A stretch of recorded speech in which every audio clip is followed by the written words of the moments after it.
And welcome to the Vandal Factory podcast, Factory Floor Cuts. My name is Natalie Quatermass. I'm Henry Raby. And together we are Vandal Factory. And if you've never listened before, then we have a podcast that is about arts and activism, and we are based in East Leeds. Now, when we do our normal podcast episodes, sometimes we can't fit everything in. So this is a very special episode, a little clip of a protest we attended on Saturday, the 6th of January, in support of Crossgates Library, which is just down the road from us. If you don't know, Crossgates is sort of feels like its own little town, really, its own little village on not far from Leeds City Centre, and there is a historic library that is over 80 years old. It's an Art Deco building. It's in the heart of this community and is right next to sort of a large roundabout, so it's very easy to access. And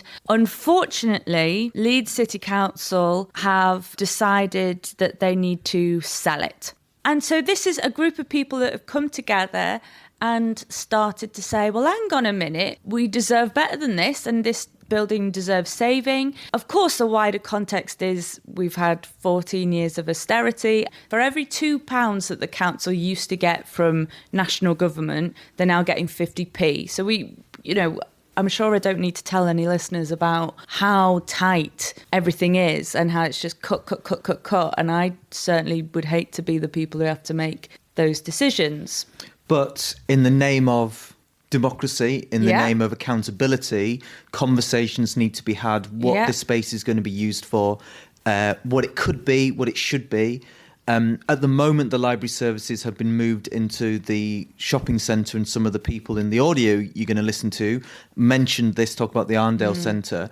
And for me, that's a real ideological point about the public space and the accessible space being put into private spaces, the rent going to private companies, and this squeezing of what is open space for everyone to enjoy becoming where security guards and locked doors and private property come into play. Of course, Henry and I were happy to jump on this bandwagon and help pull this little demonstration together. We didn't know whether 2 people were going to turn up or whether 1,000 people were going to turn up. I had a dream the night before that there were thousands of people marching. It was a very visceral. It was like I'd been like the peasants' revolt going to the king. Absolutely. There was about 70 people, and it felt busy, and that felt strong, and people were very passionate. Absolutely. I certainly had at least 3 people saying, I've never been on a protest before. Before. I go on protest before breakfast. What else do you do? I've done a couple of protests today. I got my own megaphone. Come on. How do you make friends? How do you spend your free time? But fair play to people. They came out and it mattered to them. And they weren't put off by this language of protest and standing up. They were like, no, I do want my voice. Want something to be done. So that made it really fun, I thought, because it felt quite organic. There isn't a leader as such. There's just some people that are like, well, I'll make a flyer. Well, I'll say a few words. Well, I'll make a banner. And so, Henry and I were happy to lend our voices, lend our megaphone, and do a bit of chanting that you're going to hear in this audio clip, and then run around with the microphone asking everyone why they were there, what does this building mean to you, and what is your message for Leeds City Council and particularly the people at the top. So that's what you're going to hear. Please support this campaign. Yes. We know that this is not a unique campaign to save libraries, but also all kinds of public spaces and services that are being slashed to death across the country. And so please stand in solidarity with the people of Crossgates. There's a petition going round, and it's on Facebook as Save Our Old Library Building. If you give it a Google, I'm sure you'll find it. And share this audio with people. If you were there, share this audio. Tell people, spread the word. Yeah. It was on the BBC website. Yeah. I made a banner that said "Books Not Cuts," and it while I was watching Spider-Man films, and I just made this banner, and it's been on the Beeb. Yeah, so three things you can do is sign the petition. If you're a Crossgates or at least an East Leeds resident, please email your local councillors and your MP, Richard Bergen, and keep spreading the word and championing the voices of people who are standing up to save our library. Let's go. In a minute, we're going to ask you, I don't need a megaphone, in a minute we're going to ask everyone to get into little groups and have a go at making up your own chants. This is an opportunity to meet some people. One of the points in coming together is that we start talking to each other, we strengthen our networks. So take it as a chance to turn around, meet someone you've never met before and come up with some rhymes. But to get those cogs whirring, me and Henry have got some that we came up with last night. Okay, so we're going to say, hear us shout, hear us wail, and you're going to shout back, Crossgates Library, not for sale. Yeah. Hear us shout, hear us wail, Crossgates Library, not for sale. Hear us shout, hear us wail, Crossgates Library, not for sale. hear us shout, hear us wail. Crossgates Library, not for sale. One more time. Hear us shout, hear us wail. Crossgates Library, not for sale. So is this recording? It's recording. It's just, Hello, just folks. audio. Yeah. Hello, this is Paul from Crossgates. Welcome to my show. No, I just wanted to say that this is a community centre, and the council are ignoring the will or the wishes of the people of Crossgates. Every area is entitled to a community centre, and it's not just a community centre, it's a focal point for other various things that can be used in this building, saving money in the long term and not in short term by putting things in Crossgates Centre which are costing money in rental to a perfectly a company that's nothing to do with the welfare of Crossgates. I've been coming here since I was 6, like Laura's lived here. I built my first website here on the computers in the thing where you could book it for 40 minutes at a time, and we did it, and then, now that's my job. So this means a lot to me. I bring my daughter here. She read her first book together. We were here on the last day it closed.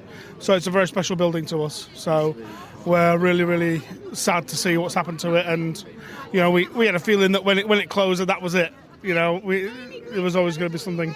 Would you tell us what your favourite book is? My favourite book is Harry Potter. For the library. For the library. For the library. You got it. For the library. For the library. For the library. For the library. For the library. For the library. For the library.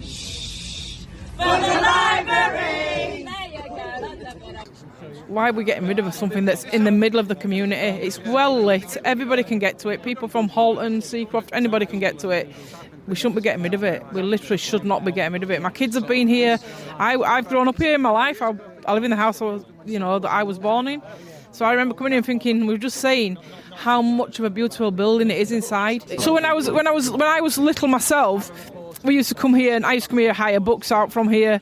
I've paid fines here for not getting them back on time. We'd shelter from the rain in here as a group of friends. We'd shelter from the rain and sit in here. We'd be in the little doorway here where they'd let you sit in the doorway. And I remember being from a child to an adult and going into the grand library, as I would say. That was amazing. And when I first went in there, I thought, what a beautiful building. How beautiful. The floors were polished. It is beautiful inside, and we shouldn't lose it. We literally shouldn't lose it. So then I had my two boys, And I was just saying that, like, when they were young, I couldn't afford computers for them. So they'd be here at the computer every day using them computers, you know, and they learnt from that. They learnt from using them computers. And now they're grown up, and I've got 2 grandchildren, and I would give anything to bring them to story time, you know, in this library. So it needs to stay. It absolutely needs to stay. Hey ho, what's the fuss? No, hold on. What was it? Yeah. Hey, ho, what's the fuss? You say cut back. We say shush. Hey ho, what's the fuss? You say cut back, we say shush. You got it. Hey ho, what's the fuss? You say cut back, we say shush. Right, 3 minutes, folks. Turn round, let's come up with a few more, and we'll have a bit of fun. Come up and teach it to everyone. You've got 3 minutes. This is cultural, the Historical Society sat in here, the Barnbow Lasses, all that. This can be a base for that, again. Okay, so just, you know, we just need to fight for this, and we need to stand up and say, this is our building. You need to find another way. As it says, the key thing is, find some time. Don't just come to us and say it's happening overnight, it isn't. Why am I here? Because this has been here forever. I grew up in Crossgates, and this has always been here, and I want it to stay here for my grandchildren and my great-grandchildren and everybody else. I used to come here as a child with my grandma. What do you remember about coming here as a child? How big it seemed inside. And the smell, wood, polish. Just not clean. Well, I've lived in Crossgates 24 years. Just obviously Seacroft's no good for disabled people like myself that can't travel far. And, like, you know, it's so much more than just books and a library. It's for the community, like the craft club and Alliance Boxing and the sessions and that. And the Arndale Centre, Crossgate Shopping Centre, isn't safe for the children because it's open. There's no safe corner for them, so it just disgusts me that the council have done this. And I've seen people actually coming up and taking pictures of the building. Crossgates without a library is like Elves without a Santa. I'm here because I understand the importance of community. I'm involved in a community charity called Connecting Crossgates, and it's all about connecting people. And we have seen the real benefit of having a space where people can come and meet. We have a community cafe, and people come, all ages, all backgrounds, and they come week after week because it's somewhere to be. And I think this building would be a brilliant place to have things like that happening, where people can just come and it's a safe, warm space for them to meet together, to chat and to learn from one another. And to lose it would be a real shame, and we need more spaces, not less, like this. In this day and age where everyone is so isolated, we need places where we can build community and where people can meet one another and just have somewhere to be. Save our buildings, save our books. Selling the library really sucks.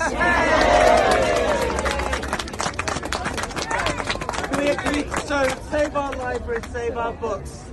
Selling the library really sucks. Save our library, save our books. Selling the library really sucks. Save our buildings, save our books. Selling the library really sucks. Save our buildings, save our books. Selling the library really sucks. Save our buildings, save our books. Selling the library really sucks. Hello, I am at this protest, I think it's called, and I am protesting for the library because I remember when I was like really, really little, like nearly baby little. I don't know how I can remember this, but I used to go with my daddy to like these dad clubs, and I remember we had such a fun time reading books and having loads of activities, and I just want other people, other children to make memories too, like how I made memories with my daddy. When I was little, I came from a big family and we didn't have very much money, and I was dead interested in electronics and radio, and we couldn't afford the books I needed to feed that interest. But the reference section here was just full of what I needed, and I was in every Saturday afternoon, just being a swap basically, but it was lovely. And when my dad retired in about late 1980s, he used to come here every day until he was too infirm to do it anymore. And he was such a regular that the librarians used to send him a Christmas card.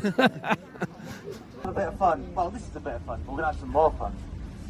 We are the main character.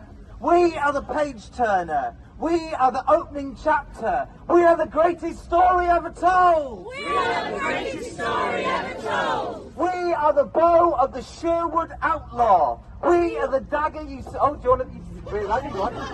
We are the dagger that you see before you. We are the magic ring. We are the menace, the dodger. We are the minx. We are the greatest story ever told. We are the greatest story ever told. We're going to spill ink on the page. We're going to change the order of the chapters. We're not going to be a footnote. We are the greatest story ever told. We are the greatest story ever told. Give yourselves a round of applause. Okay, so me and That was the Vandal Factory Floor Cuts.